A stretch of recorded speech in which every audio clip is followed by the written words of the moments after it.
Hello everyone, welcome to my YouTube channel. तो देखिए, इस वीडियो में हम सोशल साइंस के प्रीवियस ईयर क्वेश्चन सॉल्व करेंगे। तो ये सारे क्वेश्चन जो है प्रीवियस ईयर एग्जाम में पूछे गए क्वेश्चन हैं। सो आप लोग वीडियो पर कंटिन्यू बने रहिएगा। आने वाला एग्जाम जो जुलाई 2026 में होगा, तो उसके लिए देखिए सारे क्वेश्चन बेहद ही महत्वपूर्ण हैं। तो आप लोग परीक्षा की दृष्टि से अपनी तैयारी करते रहिए और वीडियो को पूरा वॉच करिएगा। सो चलिए देखिए, इसमें 91 नंबर वाला क्वेश्चन सॉल्व करते हैं। सो 90 नंबर वाला क्वेश्चन ये है कि भिलाई इस्पात कारखाना स्थित है। तो देखिए, भिलाई इस्पात कारखाना जो है पूछा गया है क्वेश्चन में, कहाँ पर स्थित है।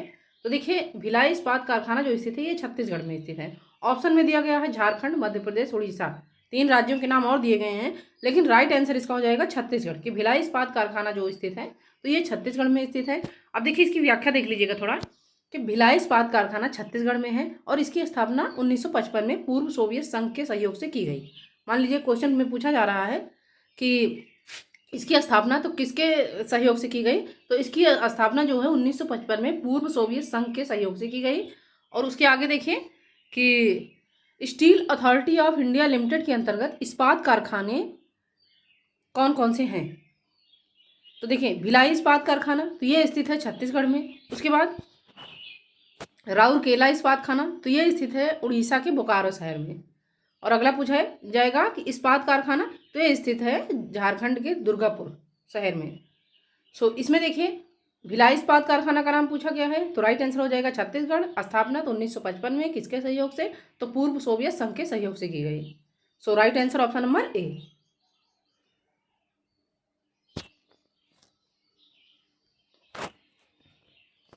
अब देखिएगा 92 number question. So 92 number question ये है कि निम्नलिखित शैलियों में से कौन सी अवसादी शैल का उदाहरण है। तो बताइए भाई, कौन से अवसादी शैल के उदाहरण है। तो स्लेट है, संगमरमर है, शैल है या ग्रेनाइट है। तो देखिए, इसका राइट आंसर हो जाएगा ऑप्शन नंबर सी, शैल। शैल जो है तो ये अवसादी शैल के उदाहरण है। थोड़ा इसमें व्याख्या देख लीजिए भाई कि व्याख्या है कि अवसादी चट्टानों का निर्माण प्राचीन चट्टानों के टुकड़ों, जीवों के अवशेष, खनिज पदार्थों तथा अन्य वस्तुओं के अवसादों से होता है। वायु आदि तत्व जब लगातार इन वस्तुओं को बहाकर एक जगह पर एकत्रित करते जाते हैं और बाद में ताप और दाब के कारण यह एकत्रित अवसाद चट्टान का रूप ले लेती हैं, तो अवसादी चट्टान के उदाहरण हैं शैल, जिसमें डोलोमाइट, कैल्साइट आदि आते हैं। अब नेक्स्ट नंबर क्वेश्चन है कि पुच्छल तारे की पूंछ की दिशा सदैव होती है, यानी पुच्छल तारे की पूंछ की दिशा जो है तो सदैव किसकी तरफ होती है। तो सूर्य की ओर, या सूर्य से दूर होती है, या उत्तर पूर्व की ओर होती है, या फिर दक्षिण पूर्व की ओर होती है। तो देखिए, पुच्छल तारे की पूंछ की दिशा जो होती है वो सदैव सूर्य से दूरी होती है, यानी सूर्य से दूर होती है। तो इसका राइट आंसर हो जाएगा ऑप्शन नंबर बी कि सौरमंडल के छोर पर बहुत छोटे छोटे अरबों पिंड विद्यमान हैं जो धूमकेतु या पुच्छल तारे कहलाते हैं। और यह गैस और धूल कणों का संघन है जो आकाश में लंबी चमकदार पूंछ सहित प्रकाश के चमकीले गोले के रूप में दिखाई देते हैं।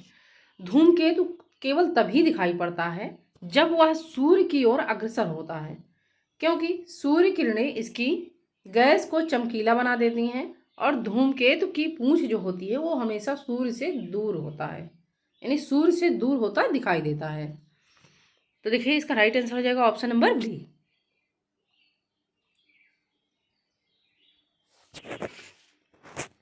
अब आइए देखिएगा अगला वाला क्वेश्चन, 94 नंबर क्वेश्चन इधर है। तो 94 नंबर क्वेश्चन ये रहा कि निम्नलिखित में से कौन सा भ्रंश से संबंधित है। तो भ्रंश से संबंधित पूछा गया है कि ऐसा कौन सा है जो कि भ्रंश से संबंधित है। तो समतल है, या देखिए नतिलंब घाटी है, या होग बैक है, या फिर ग्रेवेन है। तो भ्रंश से संबंधित हो जाएगा ऑप्शन नंबर डी कि ग्रेवेन है। ग्रेवेन जो है तो ये भ्रंश से संबंधित है।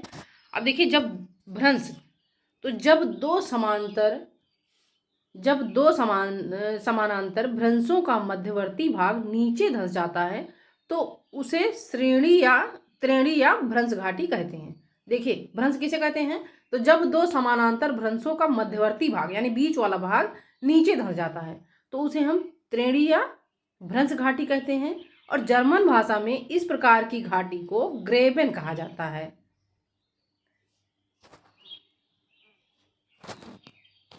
अब अगला वाला क्वेश्चन है 95 नंबर क्वेश्चन। देखिए कि निम्नलिखित जलाशयों में से कौन सा हिंद महासागरीय मरुस्थल नहीं है। अब आपसे क्वेश्चन में पूछा गया है कि ऐसा कौन सा जलाशय है जो कि हिंद महासागरीय मरुस्थल नहीं है।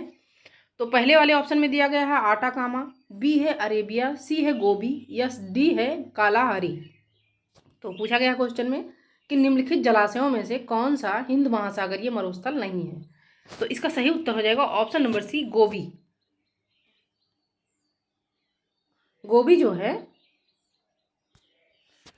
तो ये महासागरीय मरुस्थल नहीं है, यानी हिंद महासागरीय मरुस्थल नहीं है। सो सी वाला ऑप्शन जो है इसका सही उत्तर हो जाएगा।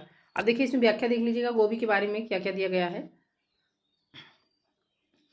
अतः गोबी मरुस्थल उष्णकटिबंधीय मरुस्थल नहीं है। गोबी दुनिया के बड़े रेगिस्तानों में से एक है। गोबी जो है तो ये दुनिया के बड़े मरुस्थलीय रेगिस्तानों में से एक है, जहां तापमान 0 से 40 डिग्री तक नीचे चला जाता है। कितना? तो 0 से लेकर के 40 डिग्री तक नीचे चला जाता है।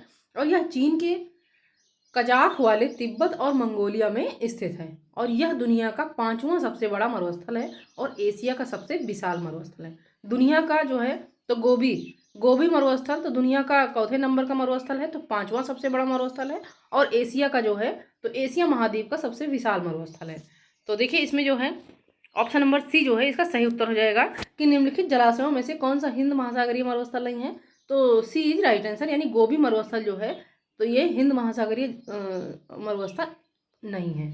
सो सी वाला ऑप्शन जो है इसका सही उत्तर हो जाएगा। अब देखिए 96 नंबर क्वेश्चन कि तापक्रम विलोमता का अर्थ क्या है। तापक्रम विलोमता का अर्थ पूछा गया है आपसे।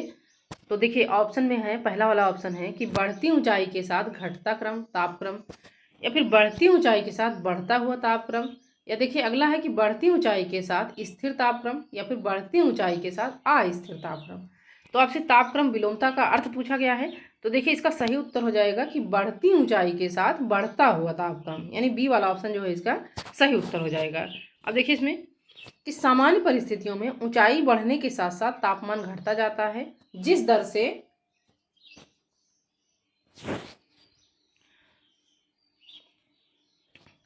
तापक्रम कम होता है, जिस दर से क्या होता है कि तापक्रम कम होता है, और इसे सामान्य ह्रास कहते हैं, यानी सामान्य ह्रास दर कहते हैं। ह्रास मतलब नुकसान दर कहते हैं। और परंतु कुछ विशेष परिस्थितियों में ऊंचाई बढ़ने के साथ साथ तापमान भी बढ़ता जाता है, जिसे तापक्रम विलोमता कहते हैं। तापक्रम विलोमता की परिघटना के दौरान धरातल के समीप ठंडी वायु और ऊपर गर्म वायु होती है। तापक्रम विलोमता के परिघटना के दौरान अगर मान लीजिए पूछा जाता है तो धरातल के समीप क्या होती है? ठंडी वायु होती है, और ऊपर तो गर्म वायु होती है। तो तापक्रम विलोमता का अर्थ पूछा गया है, तो क्या बताया गया है कि बढ़ती हुई तापमान के साथ बढ़ता हुआ तापक्रम। अगला वाला क्वेश्चन है कि निम्नलिखित जलाशयों में से कौन सा हिंद महासागरीय मरुस्थल नहीं है। तो पहला वाला ऑप्शन दिया गया है गांधी सागर। उसके बाद बी वाला क्वेश्चन है कि गोविंद बल्लभ पंत सागर, सी है जवाहर सागर, तथा डी है गोविंद सागर। तो क्वेश्चन में कहा गया है कि निम्नलिखित जलाशयों में से कौन सा हिंद महासागरीय मरुस्थल नहीं है। तो देखिए गोविंद बल्लभ पंत सागर जो है तो ये हिंद महासागरीय मरुस्थल नहीं है, यानी बी वाला ऑप्शन जो है इसका सही उत्तर हो जाएगा, गोविंद बल्लभ पंत सागर। अब इसकी व्याख्या देखें कि हिंद परियोजना तो उत्तर प्रदेश में सोन की प्रसिद्ध घाटी में उसकी सहायक नदी हिंद पर सोनभद्र जिले में पिपरी नामक स्थान पर बनाया गया है। अब हिंद परियोजना कहाँ बनाया गया है? तो सोनभद्र जिले के पिपरी नामक स्थान पर बनाया गया है। और इस बांध के पीछे गोविंद बल्लभ पंत सागर नामक एक कृत्रिम झील बनाई गई है। क्या बनाई गई है? तो यहाँ पर गोविंद बल्लभ पंत सागर नामक एक कृत्रिम झील बनाई गई है। और देखिए कि जो भारत की सबसे बड़ी कृत्रिम झील है, ये क्या है? तो ये भारत की सबसे बड़ी कृत्रिम झील है। मान लीजिए क्वेश्चन में पूछा जाएगा कि भारत की सबसे बड़ी कृत्रिम झील कौन सी है, तो गोविंद बल्लभ पंत सागर नामक झील। और यह मध्य प्रदेश तथा उत्तर प्रदेश की सीमा पर स्थित है। इसे हम रेणु सागर भी कहते हैं। अगला वाला क्वेश्चन है सिपकीला प्रसिद्ध पर्वतीय दर्रा है। तो सिपकीला प्रसिद्ध पर्वतीय दर्रा जो है तो ये कहाँ पर स्थित है?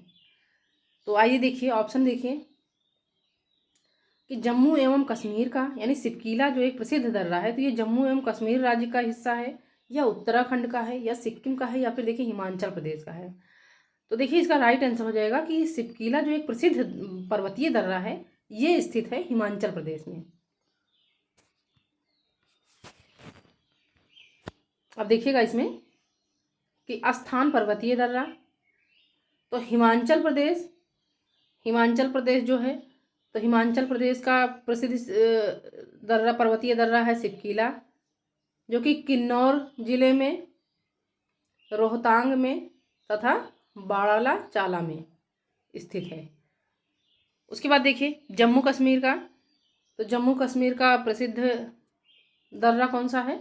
तो जम्मू कश्मीर का प्रसिद्ध दर्रा है काराकोरम, जोजिला तथा बुझिला। मान लीजिए जम्मू कश्मीर का प्रसिद्ध दर्रा पूछा जाता है तो काराकोरम, जोजिला और बुझिला, ये 3 दर्रा हैं। उसके बाद उत्तराखंड का, तो उत्तराखंड का है माना दर्रा तथा नीति दर्रा।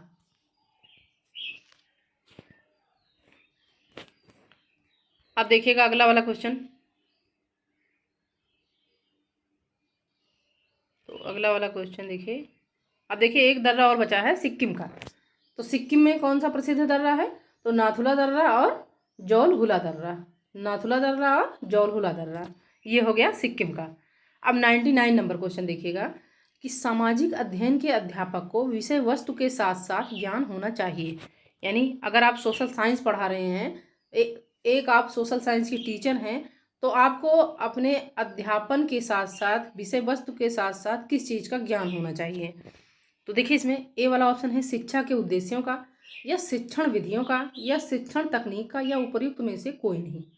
तो देखिए अगर आप एसएसटी के टीचर हैं या एसएसटी के टीचर बनेंगे तो आपको अपने विषय के साथ साथ किस चीज़ का ज्ञान होना चाहिए? तो देखिए शिक्षण विधियों का ज्ञान होना चाहिए। तो बी वाला ऑप्शन जो है इसका सही उत्तर हो जाएगा, शिक्षण विधियों का। अब इसकी व्याख्या देख लीजिएगा कि सामाजिक अध्ययन के अध्यापक को विषय वस्तु के साथ साथ शिक्षण विधियों का भी ज्ञान होना चाहिए। सो बी वाला ऑप्शन जो है इसका सही उत्तर हो जाएगा। अब देखिएगा 100 नंबर क्वेश्चन है, यानी 10 क्वेश्चन जो है इस वीडियो में पूरे हो चुके हैं। ये वाला क्वेश्चन करा दे तो 10 क्वेश्चन हो जाएंगे। उसके बाद देखिए 100 नंबर वाला क्वेश्चन देखिएगा कि भूगोल शिक्षण हेतु सर्वाधिक उपयोगी सहायक सामग्री है। तो बताइए भाई कि भूगोल शिक्षण हेतु सर्वाधिक उपयोगी सहायक सामग्री क्या है? कैलेंडर है, मानचित्र है, या फ्लैश कार्ड है, या बैरोमीटर है?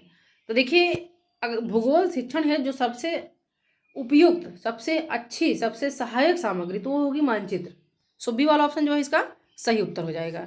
अब चलिए देखिए भाई इसमें व्याख्या देख लीजिएगा कि दिए गए विकल्पों में भूगोल शिक्षण हेतु सर्वाधिक उपयोगी सहायक सामग्री मानचित्र है, और मानचित्र से एक ग्लोब की अपेक्षा अधिक जानकारी प्राप्त होती है। मानचित्र से जो है तो आप एक ग्लोब की अपेक्षा अधिक जानकारी प्राप्त कर सकते हैं। मानचित्र, तो मानचित्र कितने प्रकार के होते हैं? तो देखिएगा मानचित्र 2 प्रकार के होते हैं। मान लीजिए क्वेश्चन में पूछा जा रहा है कि मानचित्र कितने प्रकार के होते हैं, तो मानचित्र होते हैं 2 प्रकार के। पहला होता है भौतिक मानचित्र। अब देखिए भौतिक मानचित्र के अंतर्गत कौन कौन से आते हैं, तो क्या दर्शाए जाते हैं भौतिक मानचित्र के अंतर्गत? तो देखिएगा इसमें पृथ्वी की आकृतियां, जैसे पर्वतों, पहाड़ों, मैदानों, नदियों, महासागरों इत्यादि को दर्शाने वाले मानचित्रों को भौतिक मानचित्र कहा जाता है। उसके बाद दूसरा वाला मानचित्र है राजनीतिक मानचित्र। मानचित्र कितने प्रकार के होते हैं? तो 2 प्रकार के होते हैं।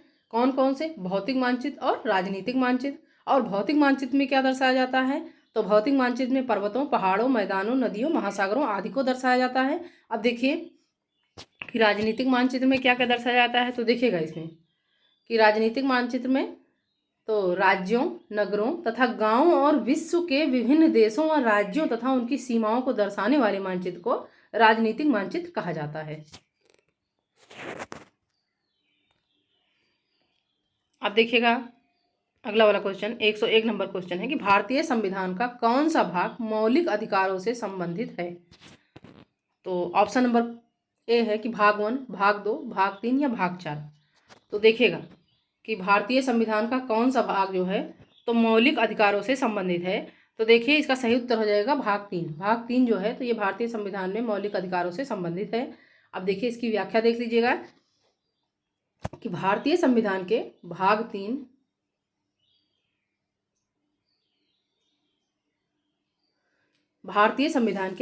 3 में अनुच्छेद 12 से 35 तक मूल अधिकारों का विवरण दिया गया है। कहाँ पर? तो आर्टिकल 12 से लेकर 35 तक मूल अधिकारों का विवरण दिया गया है। मूल रूप से संविधान ने 7 प्रकार के मूल अधिकार प्रदान किए थे, किंतु 44वां संविधान संशोधन 1978 द्वारा संपत्ति के अधिकार को मूल अधिकारों की सूची से हटा और अनुच्छेद 300 का के अंतर्गत कानूनी अधिकार बना दिया गया। अतः वर्तमान में जो है तो 6 प्रकार के मूल अधिकार नागरिकों को प्राप्त हैं। यानी वर्तमान समय में जो तो नागरिकों को कितने प्रकार के मूल अधिकार प्राप्त हैं? तो 6। अब उसमें से देखिए 6 में से कौन कौन से हैं? तो पहला वाला है समता का अधिकार, उसके बाद स्वतंत्रता का अधिकार, यानी आप कहीं भी जा सकते हैं, आ जा सकते हैं, पूरे भारत में आप कहीं भी आ जा सकते हैं बिना किसी रोक टोक के। उसके बाद है कि शोषण के विरुद्ध अधिकार। अगला है कि धर्म की स्वतंत्रता का अधिकार, यानी आप किसी भी धर्म के हैं, अपना प्रचार प्रसार कर सकते हैं, कहीं भी आ जा सकते हैं। उसके बाद अगला है कि संस्कृति और शिक्षा संबंधी अधिकार, और 6वां अधिकार है संवैधानिक उपचारों का अधिकार। तो आपको 6 अधिकार प्राप्त हैं। भारतीय संविधान के अनुसार मौलिक अधिकारों की संख्या कितनी है? 6, और कर्तव्यों की संख्या अगर आपसे पूछा जाए तो 11 है। अब देखिएगा 102 नंबर क्वेश्चन है कि पंचायती राज को सुदृढ़ करने हेतु भारतीय संविधान में निम्नलिखित में से कौन सा संशोधन किया गया? तो बताइए कि पंचायती राज को सुदृढ़ करने हेतु भारतीय संविधान में तो कौन सा संशोधन किया गया? तो ऑप्शन नंबर ए है 42वां संशोधन, बी है 44वां संशोधन, उसके बाद सी है 73वां संशोधन, और ऑप्शन नंबर डी है कि 86वां संशोधन। तो देखिए कि पंचायती राज को सुदृढ़ करने हेतु भारतीय संविधान में तो 73वां संशोधन किया गया। सो राइट आंसर इसका हो जाएगा ऑप्शन नंबर सी।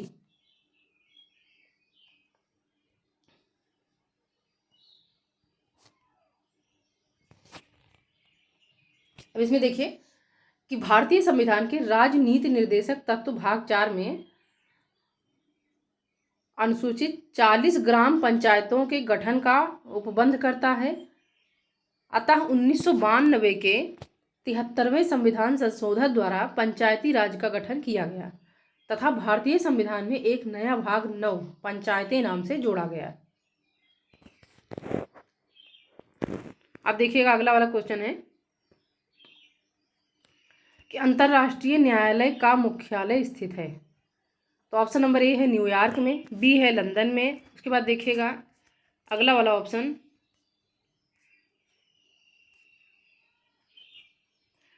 हेग में या फिर पेरिस में। तो अंतर्राष्ट्रीय न्यायालय का मुख्यालय पूछा गया है, तो देखिए ये स्थित है हेग में, द हेग इसको कहा जाता है। सो राइट आंसर इसका हो जाएगा ऑप्शन नंबर सी। अब देखिए अंतर्राष्ट्रीय न्यायालय का मुख्यालय तो हेग, यानी ये पड़ता है नीदरलैंड में। हेग कहाँ पड़ता है? तो ये पड़ता है नीदरलैंड में स्थित है, और इसकी स्थापना 3 अप्रैल 1946 को की गई थी। मान लीजिए अंतर्राष्ट्रीय न्यायालय का मुख्यालय कहाँ स्थित है? तो हेग, जो कि नीदरलैंड में पड़ता है। इसकी स्थापना पूछा जाएगा तो इसकी स्थापना की गई थी 3 अप्रैल 1946 को की गई थी। उसके बाद है कि अंतर्राष्ट्रीय न्यायालय की संविधि में 5 अध्याय 70 अनुच्छेद, इसमें न्यायाधीशों की संख्या 15 रखी गई है। उसके बाद देखिए कि इनकी नियुक्ति 9 वर्षों के लिए होती है, और ध्यान वह है कि मतलब ध्यान रखिएगा कि अंतर्राष्ट्रीय न्यायालय की स्थापना अमेरिका के उपराष्ट्रपति के आधार पर बनाया गया है। तो अंतर्राष्ट्रीय न्यायालय का मुख्यालय पूछा जाएगा तो ये स्थित है हेग, जो कि नीदरलैंड में पड़ता है। अगला है 104 नंबर क्वेश्चन देखिए कि जनसंख्या नियंत्रण व परिवार नियोजन विषय भारतीय संविधान के अंतर्गत किस सूची में शामिल हैं? तो पहला है कि राज्य सूची में, बी है संघ सूची में, सी है समवर्ती सूची में, या फिर डी है अवशिष्ट विषय में। तो देखिएगा कि जनसंख्या नियंत्रण व परिवार नियोजन विषय तो ये भारतीय संविधान के समवर्ती सूची में शामिल किए गए हैं। सो ऑप्शन नंबर सी वाला जो है इसका राइट आंसर हो जाएगा। अब देखिए इसकी व्याख्या देखिए कि संविधान ने 7वीं अनुसूची में केंद्र और राज्य के मध्य विधायी विषयों के संबंध में त्रिस्तरीय व्यवस्था की है, जिसके अंतर्गत संघ सूची, राज्य सूची और समवर्ती सूची में शामिल विषयों पर केंद्र, संघ और राज्य दोनों कानून बना सकते हैं। इसमें सम्मिलित प्रमुख विषय हैं जनसंख्या नियंत्रण और परिवार नियोजन, विवाह और तलाक, आर्थिक और सामाजिक योजना और आपराधिक कानून प्रक्रिया आदि। अब अगला वाला क्वेश्चन देखिएगा, 105 नंबर क्वेश्चन है कि निम्नलिखित में से कौन सा निर्देशक सिद्धांत विदेश नीति से संबंधित है। तो देखिए, अनुच्छेद 48, अनुच्छेद 49, अनुच्छेद 50 या अनुच्छेद 51। तो पूछा गया है क्वेश्चन में कि ऐसा कौन सा निर्देशक सिद्धांत है जो कि विदेश नीति से संबंधित है। तो आर्टिकल 51 जो है ये विदेश नीति से संबंधित है। सो राइट आंसर इसका हो जाएगा ऑप्शन नंबर डी।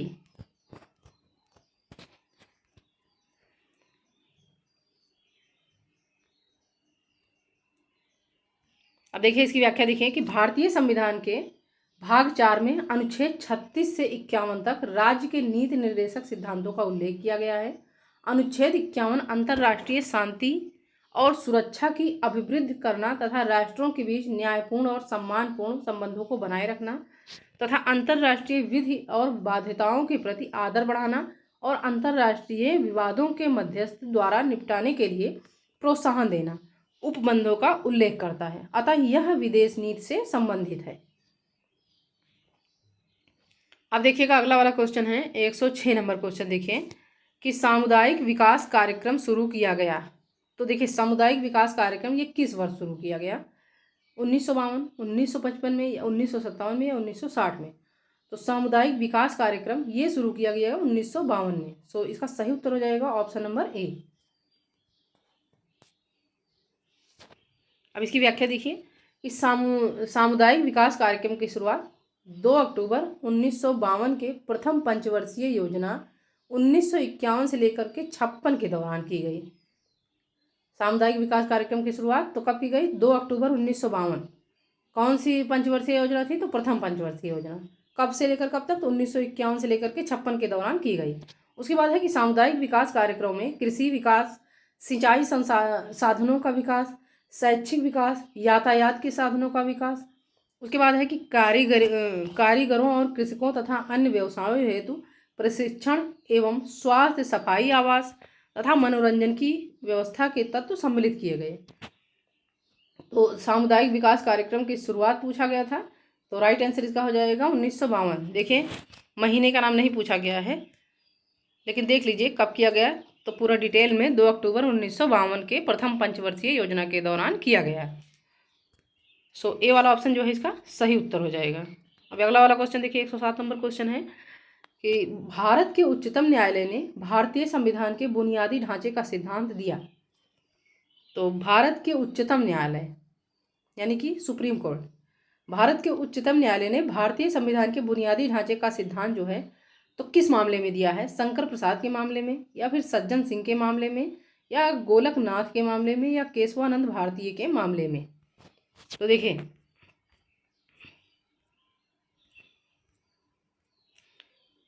इसका सही उत्तर हो जाएगा केशवानंद भारतीय के मामले में। अब देखिएगा इसमें कि संविधान के भाग 20 के अनुच्छेद 368 संसद को संविधान और इसकी व्यवस्था में संशोधन की शक्तियां प्रदान की गई है। देखिएगा आप संविधान में संशोधन कर सकते हैं, कब, तो संविधान के भाग 20 में ये दिया गया है।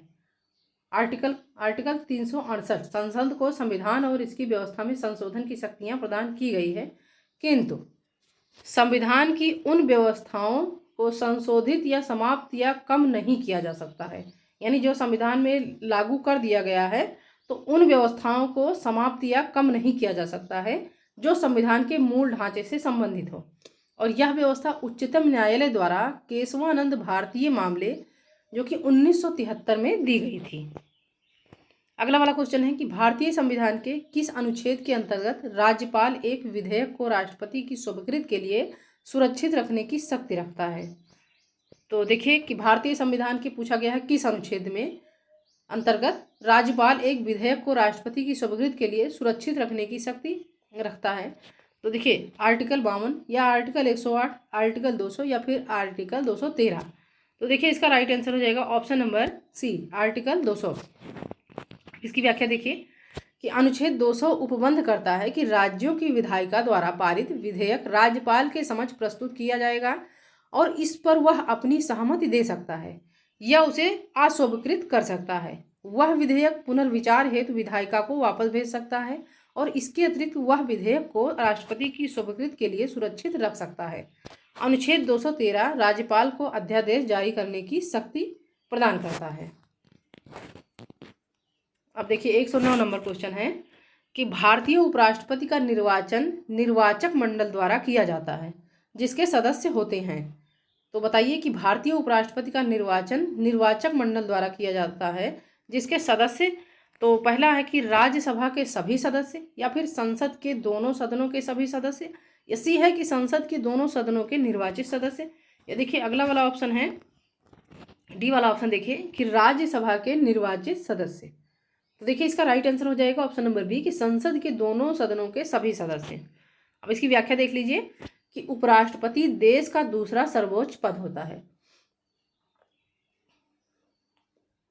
पहला सर्वोच्च पद जो होता है तो वो राष्ट्रपति का होता है, और उसके बाद दूसरा सर्वोच्च पद जो होता है तो वो उपराष्ट्रपति का होता है। देखिए कि उपराष्ट्रपति देश का दूसरा सर्वोच्च पद होता है और यह संसद के दोनों सदनों के सदस्यों के निर्वाचक मंडल द्वारा चुना जाता है, और इस निर्वाचक मंडल में संसद के दोनों सदनों के सभी सदस्य निर्वाचित और मनोनीत दोनों शामिल होते हैं, जबकि राज्य विधानसभाओं के सदस्य शामिल नहीं होते हैं। अब ध्यान रखिए कि उपराष्ट्रपति का पद अमेरिका के उपराष्ट्रपति के आधार पर बनाया गया है। उपराष्ट्रपति का पद जो है तो कहाँ के उपराष्ट्रपति के आधार पर बनाया गया है, तो ये बनाया गया है अमेरिका के उपराष्ट्रपति के आधार पर बनाया गया है। अब देखिए ये वाला क्वेश्चन देखिए 110 नंबर क्वेश्चन है कि कौन देश दक्षेस यानी सार्क का सदस्य नहीं है। ज़्यादातर लोग सार्क ही जानते हैं, तो बताइए कि कौन सा देश जो है तो सार्क का सदस्य नहीं है। तो भूटान, नेपाल, बांग्लादेश या जापान। तो देखिए इसका सही उत्तर हो जाएगा जापान। जापान देश जो है तो ये सार्क का सदस्य नहीं है। अब इसकी व्याख्या देखिए कि दक्षिण एशियाई क्षेत्रीय सहयोग संगठन सार्क के भारतीय, मालदीव, पाकिस्तान, बांग्लादेश, श्रीलंका, भूटान, नेपाल एवं अफगानिस्तान कुल 8 सदस्य देश हैं। यानी सार्क में कितने देश शामिल हैं, तो 8 देश शामिल हैं। इनमें से कौन कौन से हैं, तो देखिएगा भारत, मालदीव, पाकिस्तान, बांग्लादेश, श्रीलंका, भूटान और नेपाल। और इसकी स्थापना ढाका शिखर सम्मेलन 7 से 8 दिसंबर 1985 के अंतर्गत हुई। इसका मुख्यालय काठमांडू में स्थित है। ध्यान रखिए कि दक्षेस की स्थापना का विचार सर्वप्रथम बांग्लादेश के तत्कालीन राष्ट्रपति जियाउर रहमान ने वर्ष 1980 में दिया था। इसका प्रथम शिखर सम्मेलन तो 1985 में हुआ।